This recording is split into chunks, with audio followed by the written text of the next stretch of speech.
Daily Horoscope, August 8, 2024. Para kay Libra. Libra, sinasabi dito sa cards na may mga paparating naman daw sa'yo, no? Kung may ina-expect ka, like nag-apply ka ng trabaho or something na pera, may mag-o-offer sa'yo. Darating ito sa panahon na ngayon, no? Sabi dito, makukuha mo to. Pero sinasabi dito sa cards na medyo mag-ingat-ingat tayo sa mga bibitawan natin salita, Libra, no? Kasi nakikita ko rito, masasaktan ka or magkakaroon ng problema sa mga taong papalapit sa'yo, no? Nakikita ko rin dito na regarding sa financial, magkakaroon na din ng problema, no? Sabi dito, gumawa daw na naaayon. Ibig sabihin, kailangan mo gumawa regarding sa financial matter kung or sinasabi dito na you need to move forward daw, sabi dito, no? Nakikita ko dito may mga bagay kang hindi nalalaman o natutuklasan pa, Libra, no? Sinasabi dito na may mga bagay na pinanghihinayang ka. Para sa akin, Libra, kung may mga bagay na hindi ka pa nasusort or hindi pa natatapos, kailangan tapusin mo na ito at pag-move forward ka, wag mong panghinayangan yung mga bagay or tao na sinasabi natin walang dulot na maganda sa'yo, no? Para naman kay Capricorn. Capricorn, sabi dito, hindi ka daw mabibigo sa mga pinaplano mo. So, tuloy-tuloy mo lang, no? Sinasabi dito, may ongoing battle ka daw kasi may mga bagay na hindi ka masolusyonan. Pero, lalo na sa relationship, no? Sinasabi dito kasi nagne-negative yung relationship mo.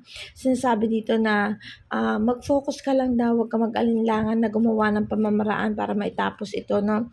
Sinasabi din dito na medyo hindi ka pakali o hindi ka makampante, no? Sabi dito, no, focus lang, wag malito, wag maguluhan. Tuloy-tuloy mo lang yung flow kahit na mayroon mga nagne-negativity sa'yo, no? Wag ka mag-focus sa mga hindi magagandang pangyayari, Capricorn, no? Ano naman kay Virgo, sinasabi dito na okay, confused o naguguluhan kasi may mga bagay na hindi pa natutuklasan, no? Sinasabi sa cards na may mga na-overcome kang betrayal or sinasabi sa cards na may mga sigalot o problema ka na natuklasan or na-overcome na. Ito yung nagiging dahilan kung bakit nako-confuse ka. Pero sabi dito, hindi ka daw nakakapag-move forward dahil may mga bagay ka pang iniingatan or may tao ka pang pinahahalagahan na hindi naman nagiging okay sa'yo, no? Sinasabi dito na regarding sa financial, Virgo, magiging maayos naman ng dahil nito kung na-expect mo na mag-gain ka. Yes, possible po ito. Or sinasabi ko nag-apply ka ng trabaho, matatanggap ka. Kung may business ka, magiging maayos ang flow nito.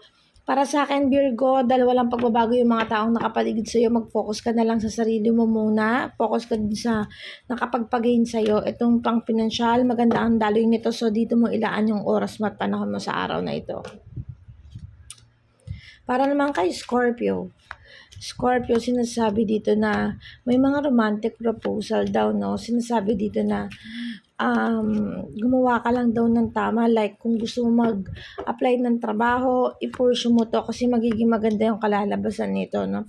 Sinasabi dito may mga nagde-negative naman na pangyayari sa buhay mo or hindi lahat sumasang-ayon sa mga kagustuhan mo, Scorpio, no? Pero sinasabi dito makukuha mo daw yung tagumpay or victory. Ibig sabihin, ano man yung mga gusto o problema na pumaparating sa'yo, ang kalalabasan nito ay magiging maayos pa rin naman, no? Ma-achieve mo pa rin yung mga gusto mo ma-achieve, papabor pa rin sa'yo ang tadhana, Scorpio. Para naman kay Taurus, sinasabi dito may mga betrayal ang nag-head sa'yo, no? Meron ka mga bagay na hindi pa nalalaman, pero alam kong sisikapin mong paglabanan ito, no? Nakikita ko dito ang Queen of Pentacles na nakabaliktad. So, ibig sabihin, huwag tayo masyadong maging magasto sa araw na ito, Taurus, no? O gumawa tayo ng mga bagay-bagay na pagkakaperahan. Huwag tayo maglabas agad ng mga pera na hindi naman natin gaano kinakailangan. Hindi naman natin kinakailangan, no? Sabi dito, be mindful sa paggastos ng pera kasi pera ang nakikita ko dito or mag-ingat ka sa mga taong tutulungan mo, no? Nakikita ko rin dito na desidido ka naman pero may in-judgment dito. Ibig sabihin magkakaroon ng conflict, magkakaroon ng mga something wrong sa'yo, no? Nakikita ko dito yung Queen of Pentacles, no? Yung Queen of Queen of Swords na nakaharap sa akin, ibig sabihin patuloy pa rin na ilalaban yung mga bagay-bagay, no? Para naman kay Cancer.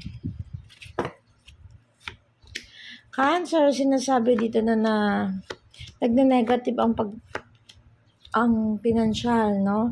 Sinasabi dito nagkakaroon ng komplikasyon or something na kami inaasahan ka regarding sa financial, hindi ito masasakatuparan sa ngayon. Although nakikita ko gumagawa ka ng pamamaraan at sinasabi dito na inaayos mo yung mga problema regarding sa financial or sa isang tao na tawag doon ng mga nangangako sa'yo or something na gumagawa siya ng pamamaraan para i-pursue ka o maloko ka. Pero dito sinasabi sa cards, Cancer, na matatapos kung ano yung stagnant ng situation mo. Nakikita ko na ilalaban mo naman daw kahit nasabi dito na hindi ka maging masaya, pero nakikita ko dito tatapusin mo kung ano yung dumarating na pagsubok sa iyo or yung conclusion na hindi mo masolusyonan, no? Sinasabi kasi dito na ayaw mo na pupunta kasi isang sitwasyon na hindi mo alam yung kinalalabasan o ano talaga yung hangarin ng mga tao sa iyo, no? Para naman kay Leo.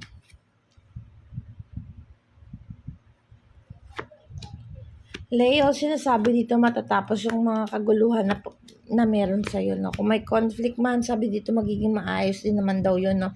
Nakikita ko kasi ilalaban mo dito yung mga bagay-bagay. Alam ko may matutuklasan kang bagay ngayon, pero magdudulot ito ng pagkatapos. Kung alam mo yung ganun, yung matatapos yung mga problema o mga iniisip mo. Although sinasabi dito na mawalan ka ng guidance ng universe at sinasabi na hindi ka nagiging masaya, pero the cards say, pipiliin mo pa rin naman yung tama at magiging masaya ka pa naman daw, no?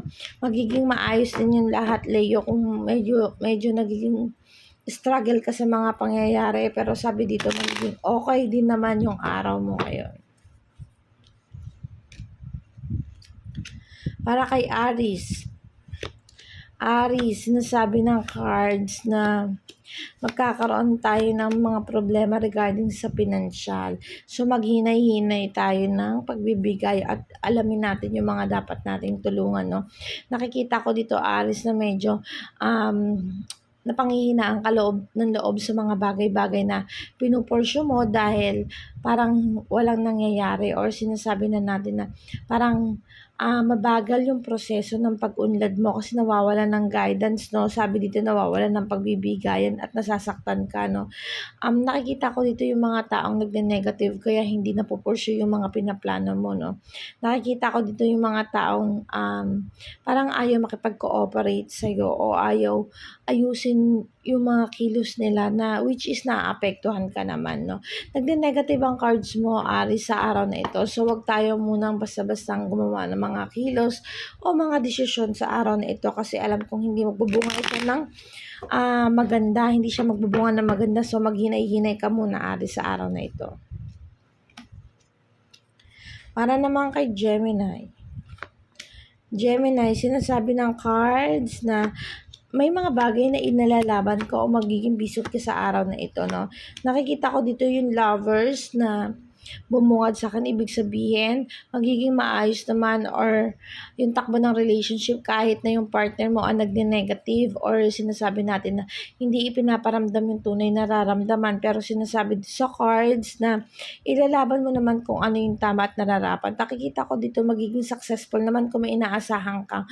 Regarding sa home financial, maaaring masakatuparan nito, no? Kung naghahanap ka ng trabaho, maaaring i-go to or matupad dito. Nakikita ko rin dito na magkakaroon ng konting sigalot regarding sa isang tao pero sinasabi dito na kaya mong i-handle ito, no? Para naman kay Pisces.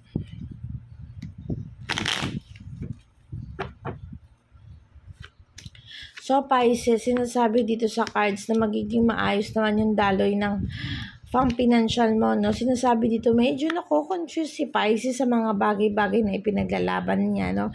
Pero nakikita ko na makakapag-desisyon ka ng tama, Pisces. Maganda yung takbo ng araw mo ngayon. Sinasabi dito na hindi ka daw mabibigo sa mga pinaglalaban mo o sa mga kinikilos mo. Magbubunga daw ito ng maganda, no? Sinasabi rin dito, Pisces, na magiging maalwal ka regarding sa pera or magiging okay yung financial matter mo, no? Dahil nga masikap ka, no? Although may kaguluhan or confused kung ano, kasi marami kang gustong gawin, Pisces, marami kang gustong simulan, marami kang binabalak na ayusin o gawin, no? Ito yung nagiging dahilan kung bakit nako-confuse ka, pero good thing is mapipili mo naman kung ano yung nararapat at maiaayos mo ng maayos yung mga bagay-bagay, no? Para naman kay Aquarius. Aquarius, sabi dito confused o naguguluhan, sabi dito nawawala ng pagpapahalaga. Sinasabi rin dito na medyo burden ka, marami kang dinadala ngayon, nai-stress ka, sabi ganun kasi nga yung mga taong pinapahalagan mo hindi nakikita yung value mo, no? Nakikita ko rito medyo magulo, nagkakaroon ng confused, pero sabi dito, dito ka naman tapusin kung ano yung paghihirap na yun, no? Nakikita ko dito kung binabalak mo lumayo or gumawa ng pamamaraan para matapos ng pagiging stagnant mo sa isang sitwasyon o dahil sa nagugulong ka, ituloy mo daw ito, no?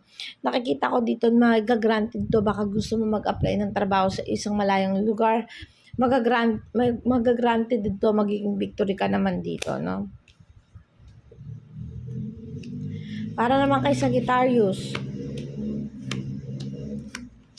Sagittarius, sinasabi dito na unhappy, sabi dito, no?